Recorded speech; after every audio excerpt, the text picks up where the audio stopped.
En ce jour, mes frères et sœurs, nous continuons encore notre méditation sur les fruits de l'esprit.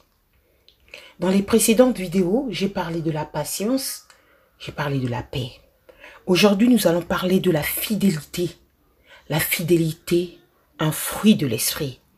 Et je viens encore rappeler le verset biblique de Galates qui nous dit, Galates 22, mais le fruit de l'esprit, c'est l'amour, la joie, la patience, la bonté, la fidélité, la foi, la douceur, la maîtrise de soi. Amen. Mes frères et sœurs, la fidélité est un fruit de l'esprit. La fidélité, fruit de l'esprit, est un trait de caractère communiqué par le Saint-Esprit. Dans ce cas, la fidélité sous-entend la confiance absolue, la loyauté, l'honnêteté. Quand nous entendons fidélité, nous voyons la confiance, la loyauté, l'honnêteté. La mise en pratique de ces trois caractères est le fondement de relations paisibles, que ce soit dans le couple, dans la famille, dans l'église ou aussi dans la société. Dès que la confiance fait défaut, mes frères et sœurs, dès que la confiance fait défaut entre deux personnes, c'est que l'on n'a plus foi en l'autre. Sa fidélité est remise en cause. La relation est empoisonnée. Si la fidélité de Dieu est une garantie absolue, Dieu est fidèle. Comme nous lirons dans 1 Corinthiens, chapitre 1, verset 9, nous dit, Dieu est fidèle. Lui qui vous a appelé à vivre en communion avec son Fils Jésus-Christ, notre Seigneur. Dieu est fidèle. Lui qui vous a appelé à vivre en communion avec son Fils Jésus-Christ, notre Seigneur. Amen. Notre fidélité peut parfois connaître des fluctuations. Paul l'exprime ainsi, si nous sommes infidèles, il demeure fidèle, car il ne peut s'aimer, renier lui-même. Je vais vous chanter un chant. Quand j'étais dans ma jeunesse, qui parle de la fidélité, qui dit « Jésus est fidèle, Jésus est fidèle, les hommes de ce monde peuvent t'abandonner, mais Jésus est fidèle. Ton père peut t'abandonner, ta mère peut t'abandonner, les hommes de ce monde peuvent t'abandonner, mais Jésus est fidèle. Ta sœur peut t'abandonner, ton frère peut t'abandonner, les hommes de ce monde peuvent t'abandonner, mais Jésus est fidèle. Mes frères et sœurs, Dieu est fidèle. Dieu est fidèle, c'est pourquoi notre fidélité a besoin d'être renouvelée par l'onction du Saint-Esprit. Si vous voyez bien, tout fruit de l'Esprit doit être accompagné du Saint-Esprit. C'est pourquoi notre fidélité a besoin d'être renouvelée par l'onction du Saint-Esprit agissant dans nos vies. Tout comme Moïse est mentionné comme ayant été fidèle dans toute sa maison, nous sommes nous aussi appelés à être fidèles en toutes choses, fidèles à nos engagements envers Dieu et les hommes. Ne vivons pas dans le mensonge, ne vivons pas dans l'hypocrisie. Ça attire l'infidélité. J'ai souvent entendu des croyants prendre des engagements envers Dieu et ne pas les tenir. La fidélité nous a fait défaut. Le fait d'en avoir pris conscience a été l'occasion de demander à Dieu de nous venir en aide. Et il a fait, car le Dieu fidèle veut nous rendre fidèles par la puissance grâce de son croyant. En tant que croyants, évitons de prendre des engagements. Quand nous prenons des engagements, nous devons être fidèles à notre Dieu. Il nous est demandé d'être trouvés fidèles. Ce qu'on demande des dispensateurs, c'est que chacun soit trouvé fidèle. En méditant sur cette demande, je me suis souvenu de ce qu'un jour un prédicateur avait dit. N'oublions jamais que ce que Dieu ordonne, il le donne. En effet, puisque Dieu nous ordonne d'être fidèles, il nous en donne la capacité par le Saint-Esprit. Regardez, prenons l'exemple des apôtres. Jusqu'à ce que Jésus ait été crucifié sur la croix, ils sont restés fidèles à la parole de Dieu. Ils sont restés fidèles. Et ils ont continué à proclamer l'évangile de Jésus-Christ. Rendez grâce à Dieu, mes frères et sœurs, qui nous donne d'être fidèles par la force du Saint-Esprit.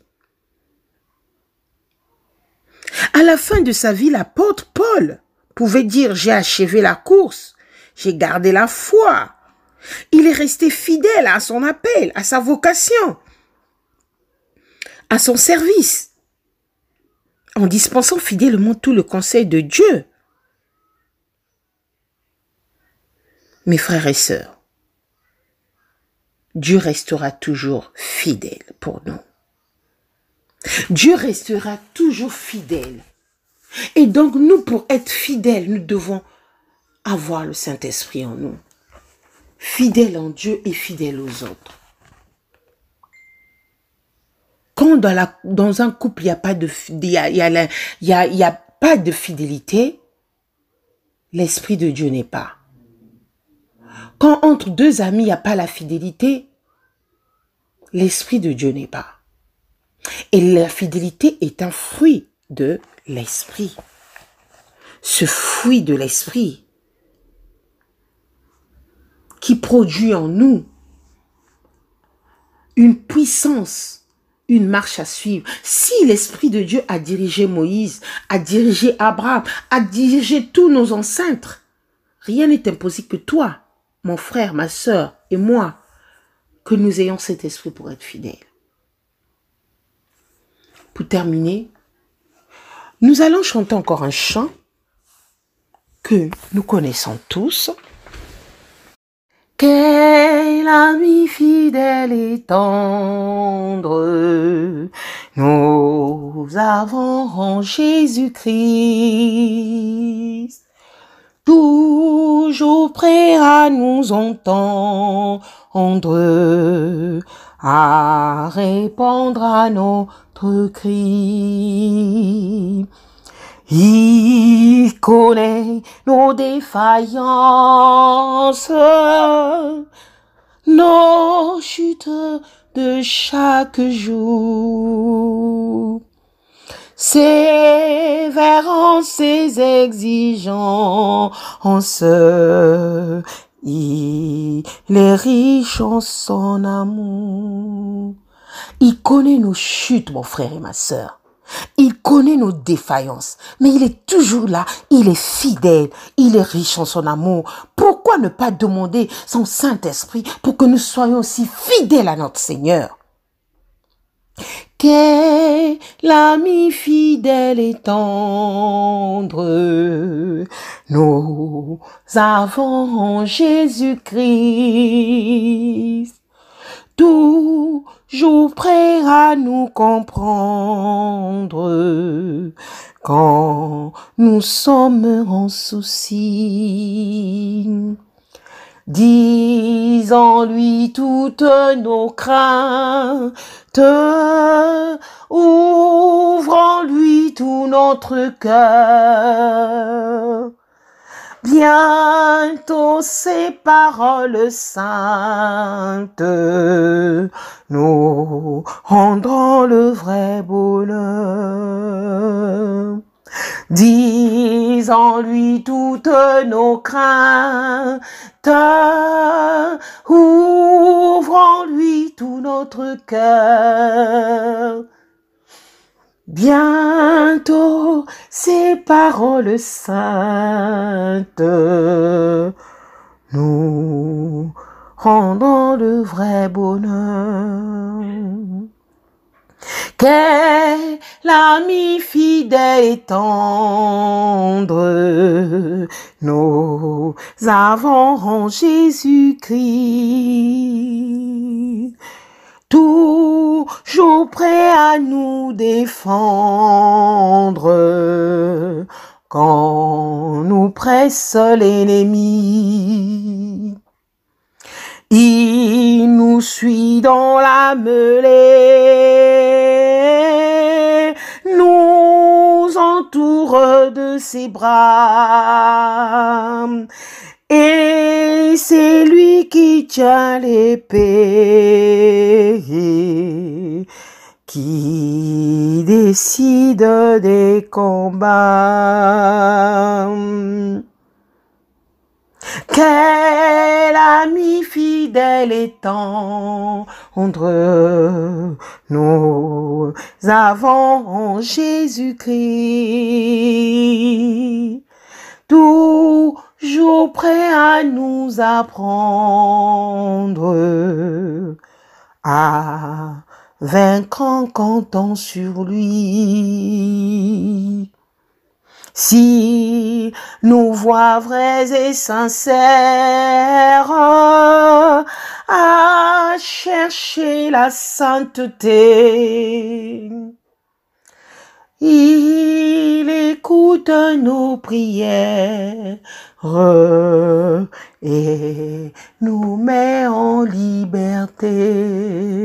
Mes frères et sœurs, ce cantique dit tout. Nous dit tout sur la fidélité de notre Dieu. Il faut vaincre en comptant sur lui. Nous devons avoir la confiance. C'est là où est basée la fidélité. Dans la fidélité, il y a la confiance, il y a la loyauté. Et Dieu est cela pour nous. Il a envoyé son fils Jésus-Christ mourir là, sur la croix pour toi et moi, mon frère et ma soeur. Pourquoi n'es-tu pas fidèle à ton Dieu? Demande le Saint-Esprit, sois fidèle à lui. Quelles que soient les persécutions, arrête de te lamenter, sois fidèle. Il a dit qu'il est là.